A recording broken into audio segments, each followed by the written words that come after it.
Today's Lunch Alert is about yet another Hillary scandal. And this one has the hallmarks of the Iran-Contra scandal that engulfed the Reagan administration.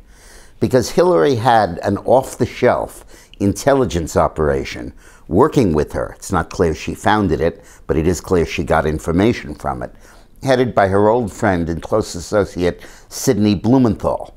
And Blumenthal recruited a former Army Major General, the former Director of European Operations for the CIA, and Cody Shearer, who was the brother-in-law of Strobe Talbott, one of Clinton's main foreign policy group. And that group of men was in touch with the top intelligence sources in North Africa and some in Europe, and fed information to Hillary. We know about this because a guy named Gusifer, a Romanian who's now in jail, hacked Blumenthal's emails and found that in a period of about a month or so, he sent almost daily emails to Hillary giving her this intel. Now, this all has relevance because the decision to go to war in Libya was based on the assumption that there was genocide happening in Libya. And Hillary was all upset about it, and Samantha Powers and Susan Rice were also very worried about it. And it was largely based on that the United States involved itself in the war in Libya, in the no-fly zone. And it turned out there hadn't been any genocide, just like there were no WMDs in Iraq. So how did Hillary get the information? Well, we know she probably didn't get it from the State Department because they only had 2 people covering all of North Africa. And the Joint Chiefs were so upset about the info because it didn't comport with what they were getting that they sent their own guys to investigate and found the information was wrong.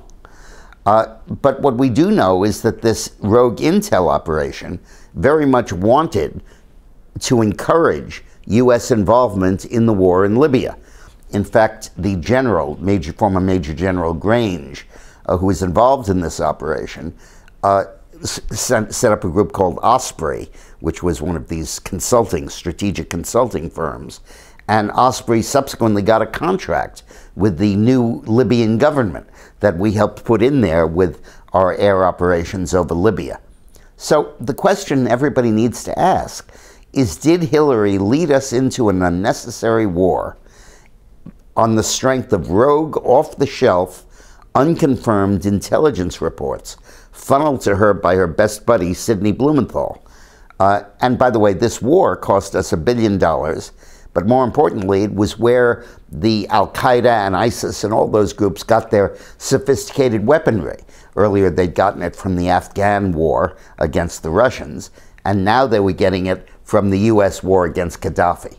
And that's where much of the weapon flow came from. Was this all the result of Hillary relying on an Iran-Contra-like rogue off-the-shelf operation? Interesting.